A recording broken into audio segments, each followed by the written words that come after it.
مرجعكم فأنبئكم بما كنتم تعملون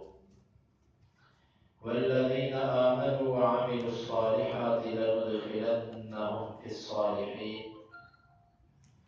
ومن الناس من يقول آمنا بالله فإذا أوذي في الله جعل فتنة الناس كعذاب الله ولئن جاء نصر من ربك ليقولن إنا كنا معكم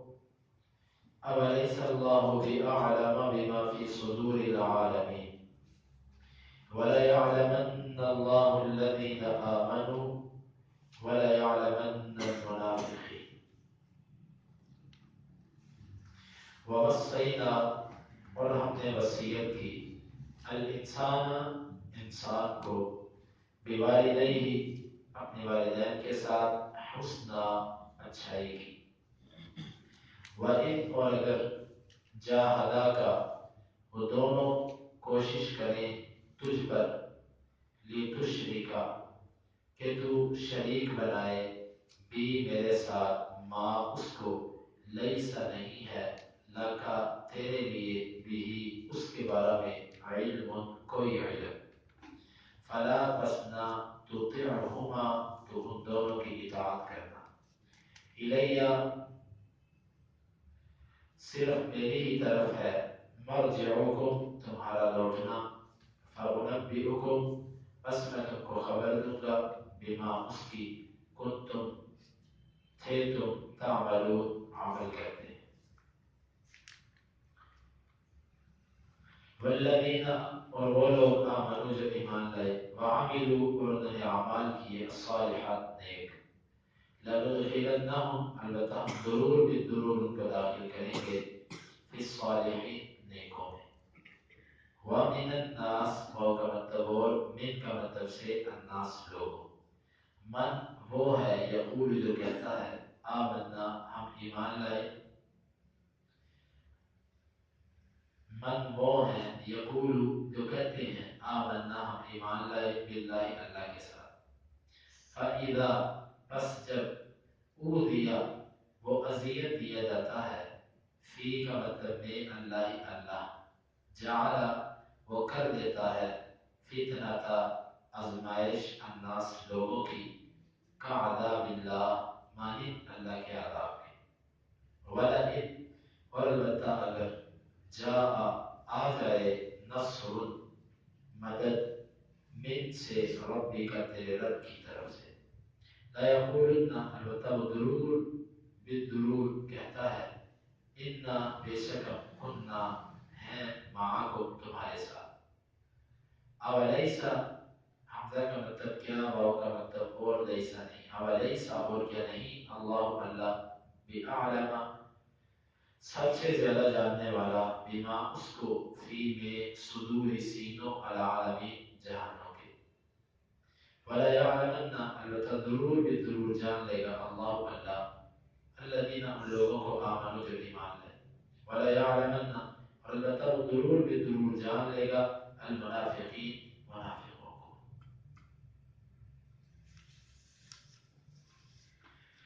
ووصینا الانسان بوالدیہ حسنا اور ہم نے انسان کو اس کے والدین کے ساتھ اچھائی کی وصیت کی وَإِذْ جَاهَدَاكَ لِتُشْرِكَ بِمَا لَيْسَ لَكَ بِهِ عِلْمٌ اور اگر وہ دونوں تجھ کو مجبور کریں کہ تو میرے ساتھ اس چیز کو شریک بنا جس کے بارے میں تجھے کچھ علم نہیں ہے فَلَا تُطِعْهُمَا بس تم ان دونوں کی اطاعت نہ کرنا اِلَيَّ مَرْجِعُكُمْ صرف میری ہی طرف ہے تمہارا لوٹ کے آنا فَأُنَبِّئُكُم بِمَا كُنتُمْ تَعْمَلُونَ بس میں ضرور تم کو خبر دوں گا میں تم کو خبر دوں گا ان اعمال کی جو تم کیا کرتے تھے والذین آمنوا وعملوا الصالحات اور وہ لوگ جو ایمان لائے اور نیک اعمال کیے لندخلنہم فی الصالحین البتہ ہم ضرور ان کو داخل کریں گے نیکوں میں ومن الناس من یقول آمنا باللہ اور لوگوں میں سے کچھ وہ ہیں جو کہتے ہیں کہ ہم اللہ پر ایمان لائے فَإِذَا أُوذِيَ فِي اللَّهِ بس جب وہ اذیت دیا جاتا ہے اللہ کے لیے اللہ کے رستے میں اللہ کی وجہ سے جعل فتنة الناس كعذاب اللہ وہ لوگوں کی آزمائش کو اللہ کے عذاب کی مانند سمجھ لیتا ہے۔ وَلَئِن جَاءَ نَصْرٌ مِّن رَّبِّكَ، اور البتہ اگر آ جائے اللہ کی مدد تیرے رب کی طرف سے، لَيَقُولُنَّ إِنَّا كُنَّا مَعَكُمْ، البتہ وہ ضرور کہیں گے کہ بے شک ہم تمہارے ساتھ ہیں۔ أَوَلَيْسَ اللَّهُ بِأَعْلَمَ بِمَا فِي صُدُورِ الْعَالَمِينَ، کیا نہیں ہے اللہ رب العزت سب سے زیادہ جاننے والا اس کو جو جہانوں کے سینوں میں ہے، جہان والوں کے سینوں میں ہے۔ وَلَيَعْلَمَنَّ اللَّهُ الَّذِينَ آمَنُوا، البتہ ضرور جان لے گا اللہ تعالیٰ ان لوگوں کو جو ایمان لائے۔ وَلَيَعْلَمَنَّ الْمُنَافِقِينَ، اور البتہ وہ ضرور جان لے گا منافقوں کو۔ اللہ رب العزت نے یہاں پر انسان کو اپنے والدین کے ساتھ اچھائی کا حکم دیا، اپنے والدین کے ساتھ اچھائی کرو۔ یہاں پر بعض مفسرین نے یہ نقطہ لکھا ہے کہ پیچھے آزمائشوں کا ذکر تھا، تو آزمائشوں میں سے دین پر چلتے وقت جو انسان کو آزمائشیں آتی ہیں، ان آزمائشوں میں سے ایک آزمائش یہ ہوتی ہے کہ والدین اس کے لیے رکاوٹ بنتے ہیں، اس کو کہیں گے کہ تو اس توحید والے عقیدے کو چھوڑ دے۔ کبھی والدین کہتے ہیں یہ داڑھی نہ رکھ، کبھی والدین کہتے ہیں نماز نہ پڑھ، کبھی کہتے ہیں کہ اپنے شلوار ٹخنوں سے اوپر نہ رکھ۔ طرح کے مسائل ہوتے ہیں، بعض دفعہ والدین کی طرف سے آزمائشیں آتی ہیں،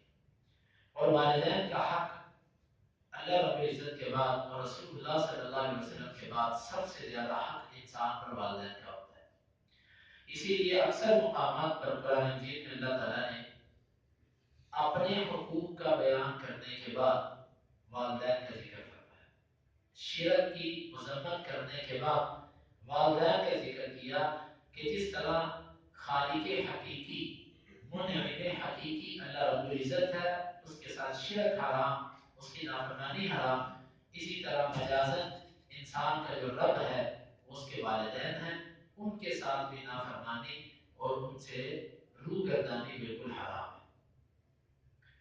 تو یہاں پر فرمایا کہ والدین کے ساتھ اچھا سلوک کرو، لیکن اچھے سلوک میں بعض دفعہ ایسے ہوتا ہے کہ وہ آپ کو ایسی چیز کا حکم دیتے ہیں جس کا حکم اللہ تعالیٰ نے نہیں دیا، اور بندہ اچھے سلوک کا مطلب یہ سمجھتا ہے کہ ان کی ہر بات مان لی جائے، جبکہ یہ اچھا سلوک نہیں ہے۔ لا طاعۃ لمخلوق فی معصیۃ الخالق، جب اللہ رب العزت کی نافرمانی ہوتی ہو تو اس وقت مخلوق کی کسی قسم کی اطاعت نہیں۔ جس طرح کہ سعد رضی اللہ عنہ کے بارے میں آتا ہے کہ جب کہتے ہیں جب میں مسلمان ہوا تو میری والدہ جو ہے انہوں نے کھانا پینا چھوڑ دیا، حتیٰ کہ 3 دن تک میری والدہ نے کچھ بھی نہ کھایا۔ بالآخر غشی کی وجہ سے، بھوک کی وجہ سے غشی پڑ گئی اور بے ہوش ہو گئی۔ میرے بھائی جس کا نام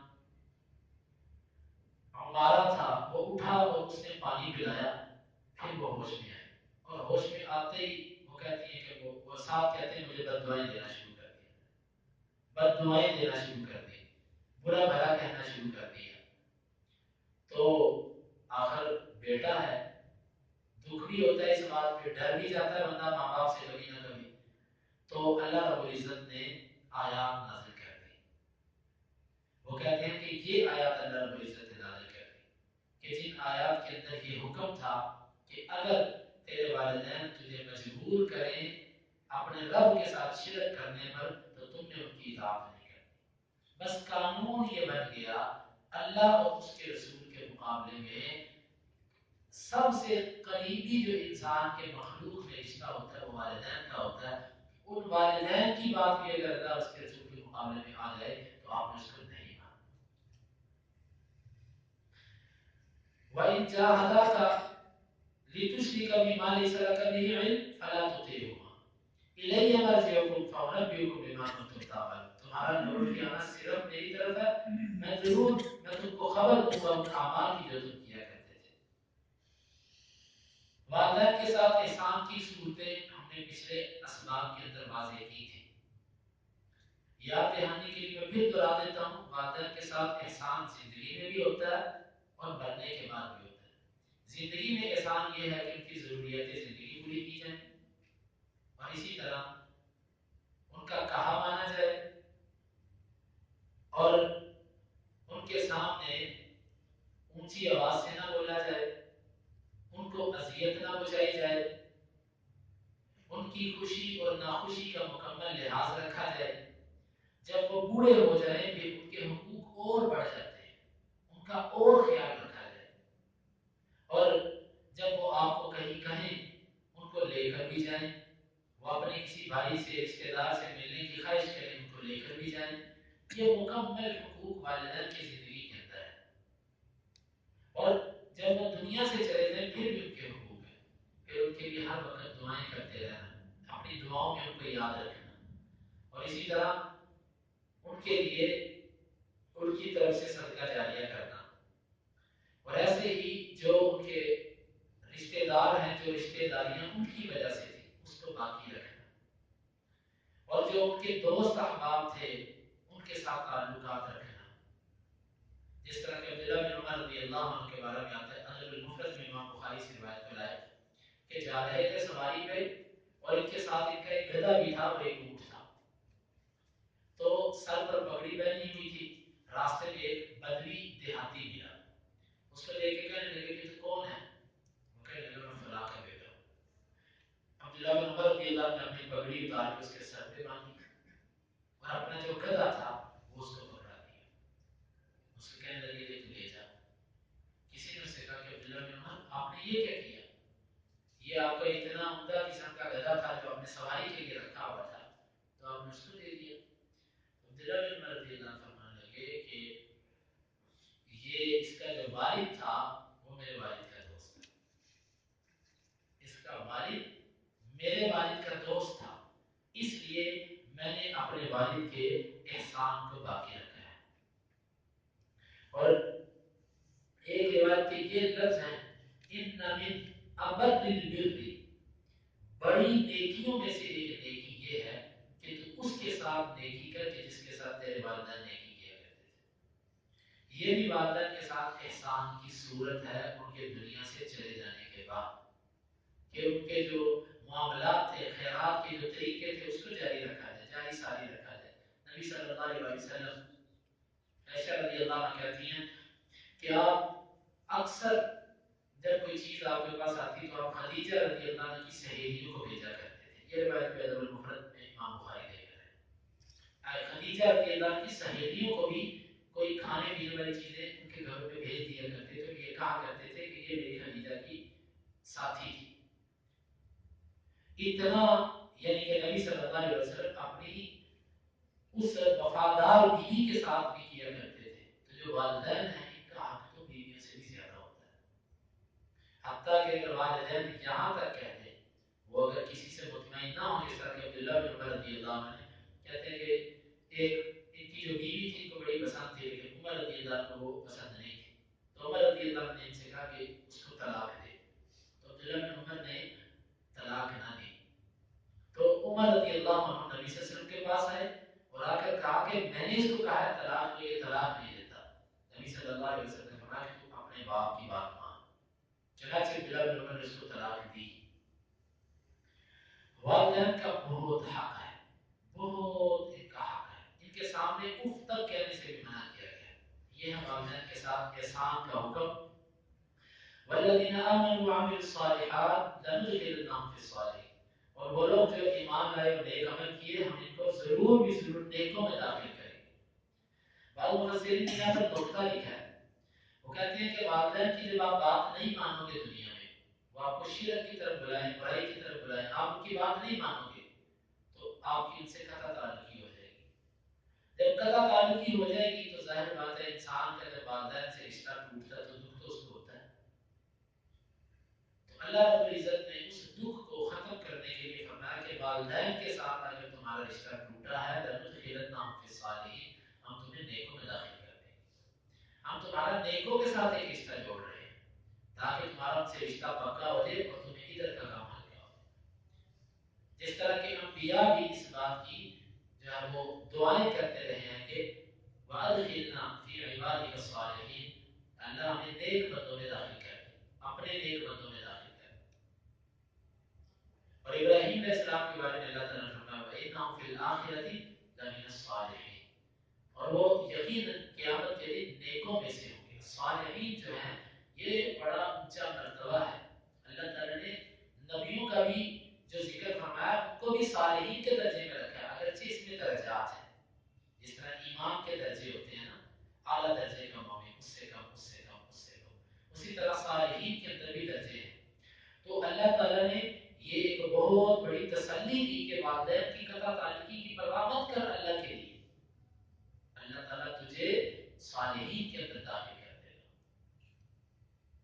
وَمِنَ النَّاسِ مَن يَقُولُ آمَنَّا بِاللَّهِ. اب ظاہر بات ہے کہ جب والدہ کے ساتھ قطع تعلقی ہوگی تو بعض دفعہ اس کا نتیجہ یہ بھی نکلے گا کہ آپ کو اذیتیں بھی پہنچے گی ان کی طرف سے. جس طرح کہ بعض صحابہ کرام کے بارے میں آتا ہے، عبد الرحمن بن عوف رضی اللہ عنہ کا واقعہ اور کئی مہاجر صحابہ کا واقعہ کہ ان کو اذیتیں ان کے حتیٰ کہ ان کے والدین بھی اس چیز میں شریک تھے. والدین بھی ان کے شریک اس چیز میں شریک تھے کہ وہ اپنے بیٹے کو اذیت دینے پر تلے تھے کہ جب تک یہ اسلام چھوڑ نہیں دیتا ہم اس کو اذیت دیں. تو وہ بندہ جو لوگوں کی طرف سے ایمان کی وجہ سے جو تکلیفیں آئیں ان تکلیفوں کو اتنا بڑا سمجھ لے کہ جیسے اللہ کا عذاب ہوتا ہے اور دل ہی سے پھر جائے. ایک تو یہ ہے کہ لوگوں کی تکلیفوں کی وجہ سے بندہ اوپر سے کہہ دے کہ بھئی ٹھیک ہے جیسے کہہ رہے ویسے میں کہتا ہوں. یہ بھی نبی صلی اللہ علیہ وسلم نے اس کی اجازت دی ہے، احادیث کے اندر اس کی اجازت ہے. اعلیٰ درجہ تو یہی ہے کہ آپ ان کے سامنے بھی ڈٹ جاؤ، لیکن آپ اپنی جان بچانے کے لیے یہ کہہ سکتے ہو جو وہ کہہ رہے ہیں آپ سے، جو وہ نکلوانا چاہتے ہیں آپ اپنی جان بچانے کے لیے انہیں کہہ دو، کوئی بات نہیں. لیکن آپ کا دل مطمئن ہونا چاہیے، دل آپ کا ایمان پر مطمئن ہونا چاہیے. زبان سے اگر کچھ کہہ بھی دیا تو اس سے کچھ فرق نہیں پڑتا. لیکن یہاں پر اللہ تعالیٰ نے جن لوگوں کا ذکر فرمایا یہ وہ لوگ ہیں کہ جو لوگوں کی اذیت، لوگوں کی طرف سے اذیت آنے پر دل ہی سے پھر جاتے تھے. یہ منافقین قسم کے لوگ ہیں. اور لوگوں میں سے کچھ وہ ہیں جو کہتے ہیں کہ ہم اللہ پر ایمان لائے، مطلب اللہ پر ایمان لانے کی وجہ سے ان کو کوئی اذیت ملتی ہے لوگوں کی طرف سے تو وہ لوگوں کے عذاب کو اللہ کے عذاب کی معنی سمجھ لیتے ہیں. جس طرح اللہ کا عذاب نہ ختم ہونے والا اور نہ برداشت ہونے والا ہوتا ہے، اس طرح وہ لوگوں کے عذاب کو سمجھتے ہیں کہ لوگوں کی مصیبت بھی نہ ختم ہونے والی اور نہ برداشت ہونے والی ہے. اس طرح وہ لوگوں کی مصیبت کو سمجھ لیتے ہیں. اللہ تعالیٰ فرماتے ہیں کہ اگر ہماری مدد آ جائے، ایمان والوں کو، مومنوں کو ہماری مدد پہنچے تو یہ کیا کہتے ہیں اِنَّا كُنَّا مَعَكُمْ، ہم بھی تمہارے ساتھ ہیں. یعنی کہ جب مدد آئے، فتح آئے تو اس وقت کہتے ہیں ہم تمہارے ساتھ، اور اگر مصیبت آئے تو کہتے ہیں کہ ہم جو ہے نا تمہارے ساتھ ہیں. لوگ دل سے پھر جاتے ہیں. اللہ تعالیٰ فرماتے ہیں کہ أَوَلَيْسَ اللَّهُ بِأَعْلَمَ بِمَا فِي صُدُورِ الْعَالَمِينَ. یہ لوگ ان کو اتنا نہیں پتا کہ اللہ تعالیٰ لوگوں کے دلوں میں جو کچھ ہے اس کو سب سے زیادہ جاننے والا ہے. کہ تم جب دل سے کفر کرتے ہو، اوپر سے ایمان کا اظہار کرتے ہو، کیا اس بات کا اللہ تعالیٰ کو نہیں پتا؟ تم اللہ تعالیٰ کو دھوکہ دینا چاہتے ہو؟ تم ایسا کبھی بھی نہیں کر سکتے. اس آیات میں ہمارے لیے بھی سبق ہے کہ اللہ رب العزت دلوں کو سب سے زیادہ جاننے والا ہے. نفاق اپنے دل میں رکھنا، دل میں کچھ اور زبان پہ کچھ اور لے کر آنا، یہ نفاق ہے. یہ زبان اور دل کا جو تضاد ہے یہ مومن کے شایان نشان نہیں ہے. مومن کو یہ زیب نہیں دیتا کہ وہ اللہ پر ایمان بھی رکھتا ہو اور اپنے دل کے اندر بھی یہ چیزیں رکھے گی. اگر اس کے دل میں یہ چیزیں ہوں گی تو اس کا ایمان ناقص ہوگا، کامل ایمان اس کا نہیں ہوگا. وَلَيَعْلَمَنَّ اللَّهُ الَّذِينَ آمَنُوا وَلَيَعْلَمَنَّ الْمُنَافِقِينَ. البتہ ضرور بھی ضرور جان لے گا اللہ تعالیٰ ان لوگوں کو جو ایمان لائے، اور ضرور بھی ضرور وہ جان لے گا منافقوں کو. اس آیت کا مطلب یہ ہے، یہ ایک اشکال کا جواب ہے، اعتراض کا جواب. اعتراض یہ تھا کہ اگر انبیاء اور مومن لوگ حق پر ہیں تو ان پر آزمائشیں کیوں آتی ہیں، ان پر سختیاں کیوں آتی ہیں، یہ قتل کیوں ہوتے ہیں؟ تو اللہ تعالیٰ نے ان آیات میں اس کا بھی جواب بنتا ہے. جواب یہ ہے کہ اللہ تعالیٰ آزمائشیں اس لیے لے کر آتے ہیں کہ اللہ مومن اور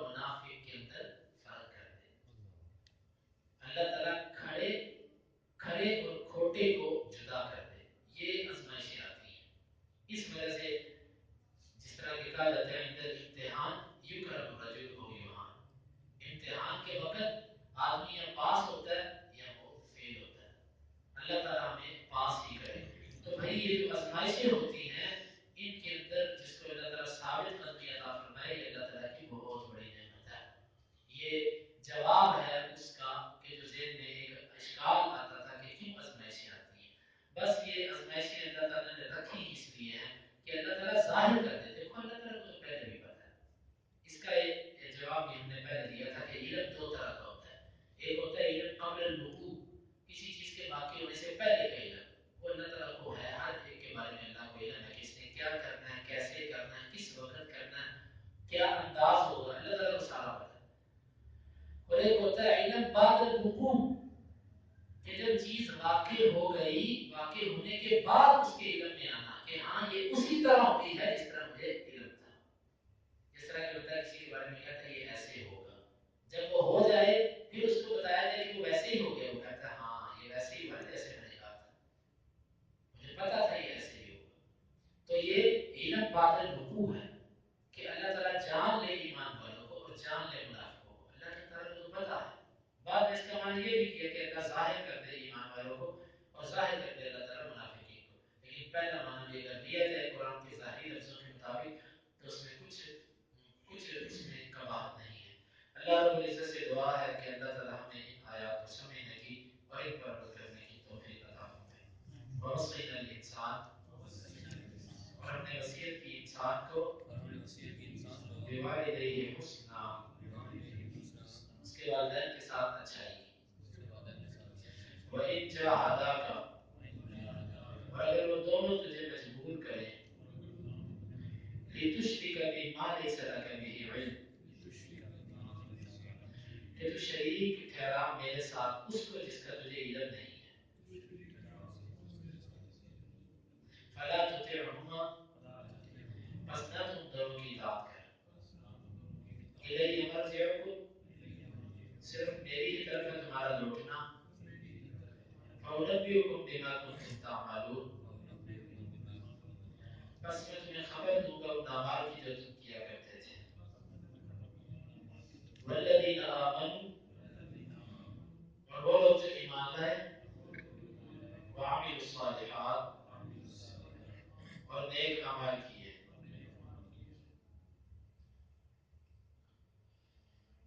لَنُدْخِلَنَّهُمْ فِي الصَّالِحِينَ،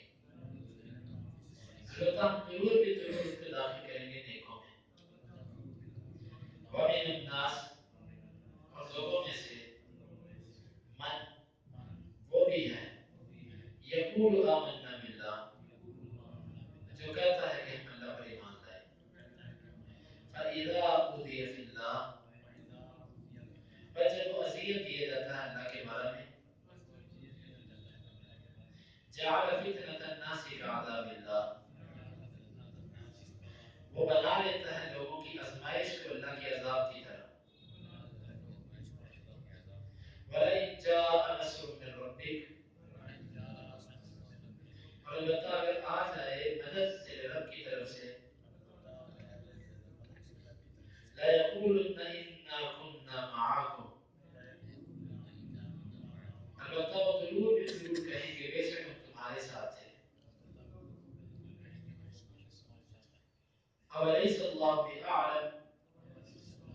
کیا نہیں ہے اللہ تعالیٰ سب سے زیادہ جاننے والا، بِمَا فِي صُدُورِ الْعَالَمِينَ، اس کو جو جہان والوں کے سینوں میں ہے۔ وَلَيَعْلَمَنَّ اللَّهُ الَّذِينَ آمَنُوا، البتہ ضرور بھی ضرور جان لے گا اللہ تعالیٰ ان لوگوں کو جو ایمان لائے۔ وَلَيَعْلَمَنَّ الْمُنَافِقِينَ، البتہ ضرور بھی ضرور جان لے گا منافقین کو۔ اللهم انفعنا بما علمتنا وعلمنا ما ينفعنا وزدنا علما،